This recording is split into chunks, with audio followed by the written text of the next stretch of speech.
नई संसद के उद्घाटन पर प्रधानमंत्री नरेंद्र मोदी ने ऐतिहासिक सेंगोल को संसद में स्थापित किया है। अधीनम संतों के मंत्रोच्चार के साथ सेंगोल को लोकसभा के स्पीकर के आसन के ठीक बगल में प्रधानमंत्री नरेंद्र मोदी ने स्थापित कर दिया है। आपको दिखाते हैं खास रिपोर्ट। जनानुरंजक निखिल प्रपंच आदर्श भूता अत्युत्कृष्ट परिपालना व्यवस्था। भारतीय परंपरा की ये धुन, पूजा पाठ और महंतों का मंत्रोच्चारण, ये तस्वीर है लोकतंत्र के नए मंदिर की, यानी देश के नए संसद भवन की। वैदिक विधि विधान के साथ नई संसद के उद्घाटन से पहले सेंगोल की पूजा अर्चना की गई।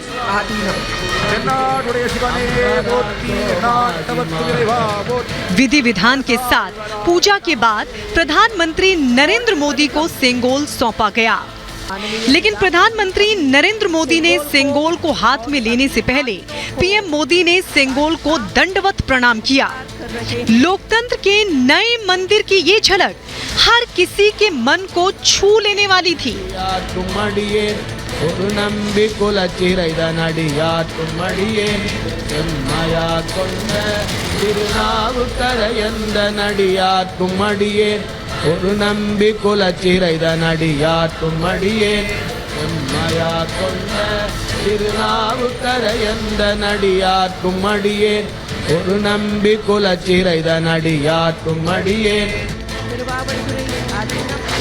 प्रधानमंत्री नरेंद्र मोदी ने सेंगोल को हाथों में लिया।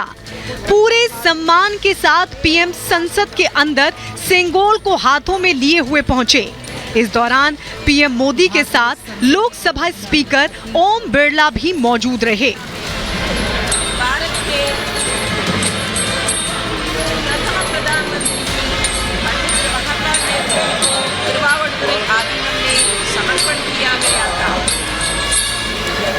सदन के अंदर प्रधानमंत्री नरेंद्र मोदी सेंगोल को लेकर पहुंचे और विधि विधान से पवित्र सेंगोल को नई संसद के लोकसभा कक्ष में स्पीकर की चेयर के सामने स्थापित किया।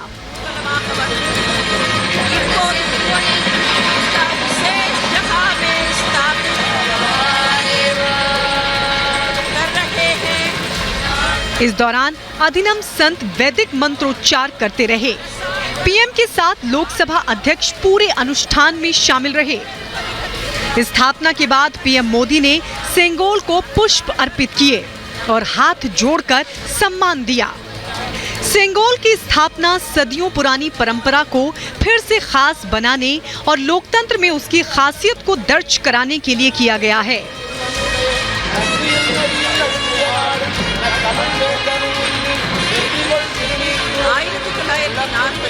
सेंगोल को राजदंड के तौर पर जाना जाता है, जिसका इतिहास लंबे समय से भारत के साथ जुड़ा हुआ है। सेंगोल को लोकतंत्र का प्रतीक भी माना जाता है।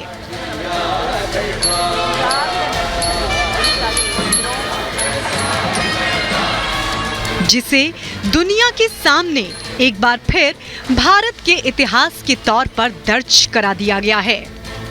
Bureau report, Republic Bharat. तो एक तरफ जहां प्रधानमंत्री नरेंद्र मोदी ने नई संसद का उद्घाटन किया, वहीं विपक्ष लगातार नई संसद को लेकर सरकार को घेरता रहा है। हद तो तब हो गई जब आरजेडी ने एक साथ नई संसद और ताबूत का फोटो सोशल मीडिया पर डाला, जिसके बाद अब बीजेपी राजद्रोह का केस लगाने की मांग कर रही है। रिपोर्ट आपको दिखाते हैं।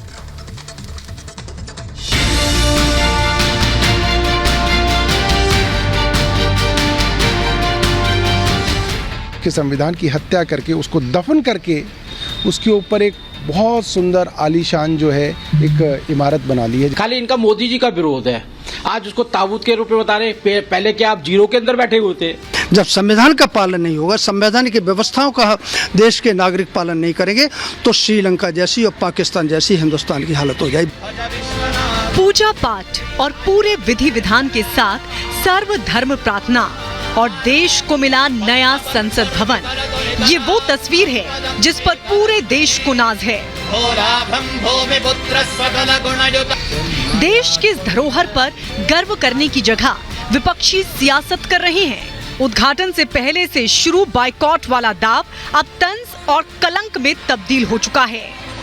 आपने ना लोकतांत्रिक मूल्य समझे, ना आपने संवैधानिक मूल्य समझे। आपने इन सब की हत्या करके, देश के संविधान की हत्या करके, उसको दफन करके उसके ऊपर एक बहुत सुंदर आलीशान जो है एक इमारत बना ली है। जैसे शाहजहां ने मुमताज़ को दफन करके जो है एक इमारत बना ली थी। नए दौर में मोदी इतिहास रचने की रचना हो रही है। ये निश्चित रूप से देश के संसदीय लोकतंत्र का अधिनायकवाद की ओर बढ़ता हुआ कदम है। नई संसद भवन को लेकर शुरू विपक्ष की पॉलिटिक्स 360 डिग्री घूम चुकी है और विरोध करने में आरजेडी सभी दलों से 2 कदम आगे निकल गई। अपमान करते हुए आरजेडी ने नई संसद के साथ ताबूत की फोटो को ट्वीट किया और लिखा, क्या है? संविधान और संवैधानिक परंपराओं का उल्लंघन है। छुआछूत का भाव स्पष्ट कर दिया। आप आमदा हैं रबर स्टाम्प बनाने पर देश के प्रधानमंत्री राष्ट्रपति जी को। सवाल वो नहीं है, हमने प्रतीक चिन्ह इसलिए दिया ताबूत का कि लोकतंत्र का मंदिर विमर्श का जगह है। इस लोकतंत्र का ताबूतीकरण ना करें। अब उनका क्या है, उनके बारे में क्या बोले, उनका तो कोई स्टैंड ही नहीं है। ताबूत क्यों कह रहे हैं? वो किसी और मिसाल दे सकते थे ना, और मिसाल दो, उसमें भी आप ये एंगल लाते हैं। तो वो क्या क्या बोलते हैं, कभी सेकुलर बोलते हैं तो कभी फिर बीजेपी से निकला हुआ नीतीश कुमार को अपना मुख्यमंत्री बना लेते हैं। तो वो उनका छोड़िए, उनका तो चलते रहता है। आरजेडी के इस ट्वीट पर पलटवार गौरव भाटिया ने किया और लिखा, 2024 में जनता इसी ताबूत में आरजेडी को बंद कर देगी, नई संसद में आने का मौका नहीं देगी। आप नजर बट्टू हैं, छाती पीटते रहिए। ये डेली नई नई चीजें ढूंढते हैं विरोध करने की। मतलब इनका काम विरोध करना ही है। कोई अच्छी चीज इनको दिखाई नहीं दे रही है। खाली इनका मोदी जी का विरोध है। आज उसको ताबूत के रूप में बता रहे। पहले क्या आप जीरो के अंदर बैठे हुए थे, गोल शून्य के अंदर बैठे हुए थे, शून्य की ओर जा रहे थे क्या आप? ऐसी बातें जो है ये बुद्धिजीवी वर्ग आप प्रतिनिधित्व करते हैं समाज का। मुझे लगता है समाज आपको इस भावनाओं से नकारात्मक सोच आपके बीच में उसको देखता है। मोदी विरोध करते करते भारत के लोकतंत्र के एक सबसे जीवित जो आज प्रतिबिंब है उसकी तुलना एक ताबूत से करना, ये कोई विरोध नहीं है, ये घृणा है। विरोधी सुर में समाजवादी पार्टी अलग ही राग अलाप रही है। पहले ऐतिहासिक सिंगोल में सभी धर्मों के प्रतीक चिन्ह शामिल करने की मांग की। अब ट्वीट कर सिंगोल की स्थापना पूजन में सिर्फ दक्षिण से धर्म गुरुओं को बुलाने पर सवाल उठा दिया। जो विपक्ष की आशंका थी सही साबित हुई। हमने कहा था ना कि मोदी जी एक फोटो, एक फ्रेम, एक पत्थर पर सिर्फ एक नाम के चक्कर में सब कुछ यही होता, हम लोग भी होते और महामहिम राष्ट्रपति और उपराष्ट्रपति भी होते ऐसे ऐतिहासिक क्षण में। विपक्ष जो है देश को अराजकता की आग में झोंकना चाहता है। जब संविधान का पालन नहीं होगा, संवैधानिक की व्यवस्थाओं का देश के नागरिक पालन नहीं करेंगे तो श्रीलंका जैसी और पाकिस्तान जैसी हिंदुस्तान की हालत हो जाएगी। नई संसद का जिस तरह से विरोध हो रहा है उससे साफ है कि सियासी गलियारा तप रहा है। फिलहाल जो हालात है उसको देखते हुए ऐसा लग रहा है कि अगले दिनों में नई संसद पर सियासत और तेज होगी।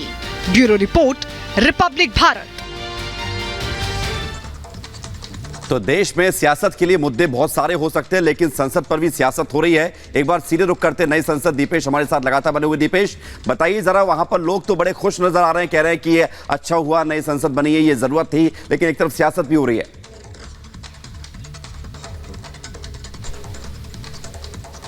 इस बात की तरफ इशारा कर रही है कि भावनाओं के अधीन काम हुआ है, क्योंकि लगातार विपक्ष जरूर सवाल खड़े कर रहा है, लेकिन विपक्ष के सवालों ने लोगों को इस संसद भवन के और नजदीक लाकर खड़ा कर दिया है। यही कारण है कि हम कल भी इसी जगह पर मौजूद थे, दिन भर हमने देखा, और आज भी जब संसद भवन का उद्घाटन समारोह चल रहा था तब भी लोग यहां पहुंचकर सेल्फी ले रहे थे। जरा 360 घुमाकर सुरेंद्र दिखाइए लोगों की संख्या की कितनी बड़ी तादाद में लोग यहां पर अभी भी लगातार पहुंच रहे हैं, सेल्फी ले रहे हैं और यहां से रवाना हो रहे हैं। अब इतने लोगों की जो आज दिल्ली में मौजूद हैं, कल दिल्ली में मौजूद थे, उन लोगों का सेल्फी लेकर सोशल मीडिया पर पोस्ट करना इस बात की तरफ इशारा कर रहा है कि आने वाले वक्त में एक सबसे बड़ा केंद्र आम लोगों के लिहाज से यह बनता हुआ नजर आएगा, जहां पर लोग पहुंचेंगे और अपने लोकतंत्र के मंदिर के साथ सेल्फी लेकर लोगों को मोटिवेट करेंगे कि यहां पर पहुंचना चाहिए। सर, कैसा लगा? बहुत अच्छा, बहुत अच्छा।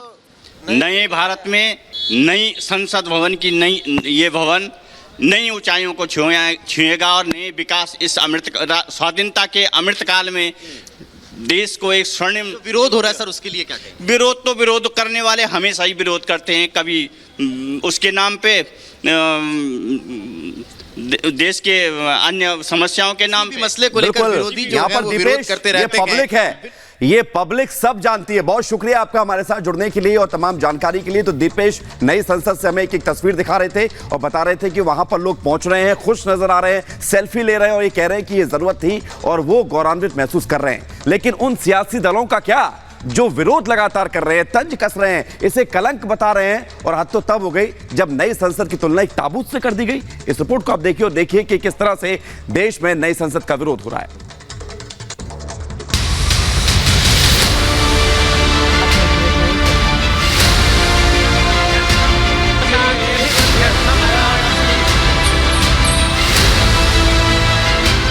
मंत्रोच्चार, पूजा पाठ,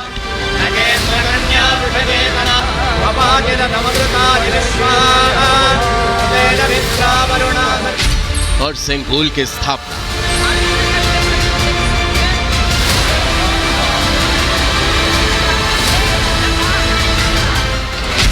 भारतीय इतिहास को फिर से ताजा करने का आज एक ऐतिहासिक दिन था। ये क्षण था देश की नई संसद के उद्घाटन का। ये क्षण था भारत के मजबूत होते लोकतंत्र का। ये क्षण था हर भारतीय का।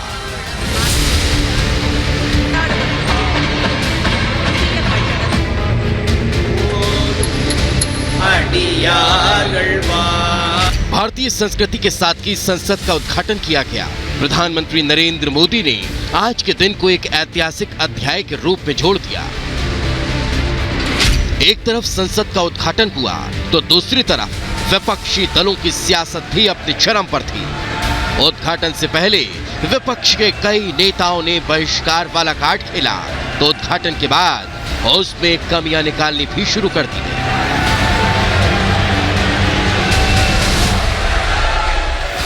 उद्घाटन समारोह में कांग्रेस समेत 21 विपक्षी दलों ने बायकॉट किया। इन दलों में Congress, DMK, AAP, Shivsena, Samajwadi party, Bhakpa, Jharkhand Mukti Morcha, Kerala Congress, Ralod, TMC, Jadyu, NCP, CPIM, RJD, AIMIM, AIUDF, Indian Union Muslim League, National Conference, Revolutionary Socialist Party और एमडीएम के शामिल हैं। बहिष्कार करने वाली पार्टियों के अगर सांसदों की बात की जाए तो लोकसभा में कुल 147 और राज्यसभा में 96 की संख्या है। यानी मौजूदा समय में विपक्षी दलों के पास लोकसभा का 26.97% और राज्यसभा का 40.33% समर्थन पक्ष के साथ है। नई संसद के उद्घाटन कार्यक्रम को लेकर 16 राजनीतिक पार्टियां सरकार के साथ आ गईं। इन दलों में बीजेपी, शिवसेना शिंदे गुट, National People's Party, Nationalist Democratic Progressive Party, Sikkim Krantikari Morcha, Rashtriya Lok Janshakti party, Apna Dal, Republican Party of India, Tamil Maanila Congress, Anna Dramuk, AJSU Jharkhand, Mizo National Front, YSRCP, TDP, BJP, Shiromani Akali Dal शामिल है। अगर संसद में इनकी सीटों का गणित देखा जाए तो लोकसभा में उनकी कुल ताकत 366 और राज्यसभा में 120 है। यानी विपक्ष कम संख्या होने के बावजूद नई संसद पर सियासत करने की कोशिश कर रही है। हालांकि सियासी घमासान के बीच प्रधानमंत्री नरेंद्र मोदी ने संसद का उद्घाटन किया और देश को संबोधित करते हुए पीएम मोदी ने इसे लोकतंत्र की ताकत का एक प्रतीक बताया है। हमारा लोकतंत्र ही हमारी प्रेरणा है, हमारा संविधान ही हमारा संकल्प है। इस प्रेरणा, इस संकल्प की सबसे श्रेष्ठ प्रतिनिधि अगर कोई है तो ये हमारी संसद है। Bureau report, Republic Bharat.